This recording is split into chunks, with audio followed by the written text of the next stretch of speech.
my name is Sunny, and I have a rare disorder known as panhypopituitarism.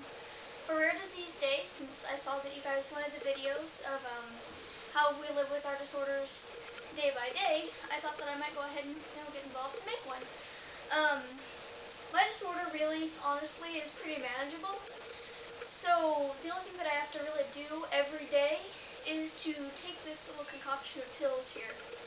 That includes vitamin D, because I also have a vitamin D deficiency, levothyroxine for thyroid, prednisone for my adrenocorticotropic hormone deficiency, which is my stress hormone deficiency, which is a pretty serious part of this disorder. It's really the scariest part.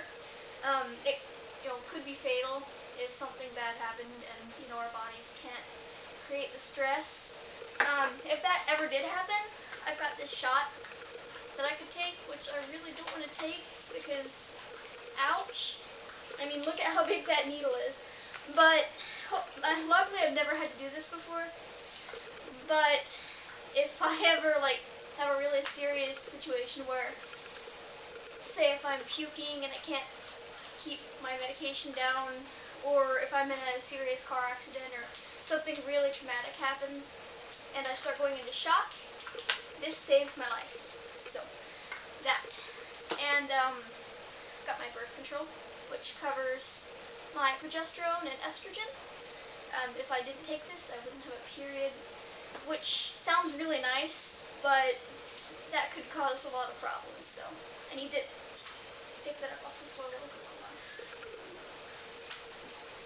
Anyway, on top of that, I've got my calcium supplements that everybody with my disorder probably has to take, because I don't know about you if you have this disorder, but my body really does not like absorbing calcium. And people with our disorder can have a lot of serious bone problems later on in life, so these are pretty important. They kind of look like candy. This is the chocolate kind, and it's really tasty, which is important because it's either this or horse pills, and I have to take 1,500 units of this daily. So, horse pills are a no-go for me. They would choke me. But, anyway, moving on. Some other aspects of this disorder that do affect me in daily life are, well, I'm going to address the elephant in the room here. I look really young, and that's very obvious. And it can make things kind of awkward, especially when you want to, say, get a job. You walk into a place looking this young, ask for an application, and you can just hear the eyes rolling. Nobody wants to take you seriously. I know the first time that I tried to get a job, people looked at me like, an immature, unequipped for adult life, high school student trying to get a job that they're probably going to quit in 2 weeks. So that was very difficult. Another aspect of this disorder that really also is a pain and can get really, depressing for a lot of people, myself included, is the obesity. There's a huge risk for obesity, and I have been labeled obese, which really stinks because one of the big points of our disorder is that body fat, like belly fat, it piles up on its own, and it's really hard to get rid of. And the medication that we take on a daily basis actually gives us the munchies really bad, which doesn't help on top of that. And, I've been working on controlling that. And I'm getting better at it, I'd like to think. But anyway, obesity is a big problem. And it's really hard to exercise because of the fatigue that also comes with this disorder. So it's, things piling on top of each other that make it really hard to stay healthy. And it's kind of, it's a cycle that's hard to break. You overeat because of your medication, you gain weight, and you become obese, and it's really hard to get that weight off because of the fatigue and the lethargy that comes with it. And, yeah, it's a lot of fun. So, my daily life is, taking my medication, trying to keep myself out of stressful situations, because I want to avoid this if at all possible.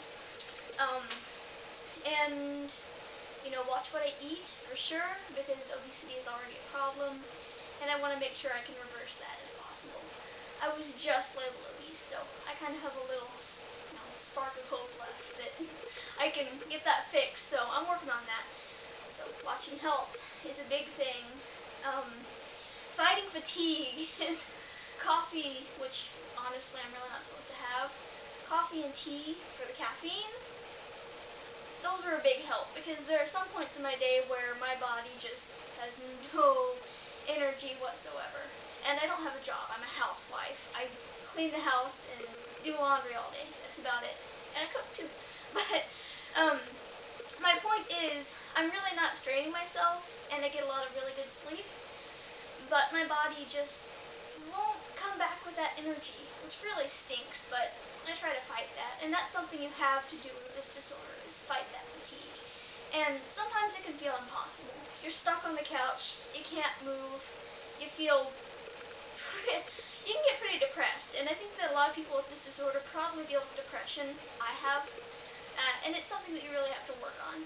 And that's part of the day-to-day life that we have with this thing. But, like I said at the beginning, it's pretty manageable.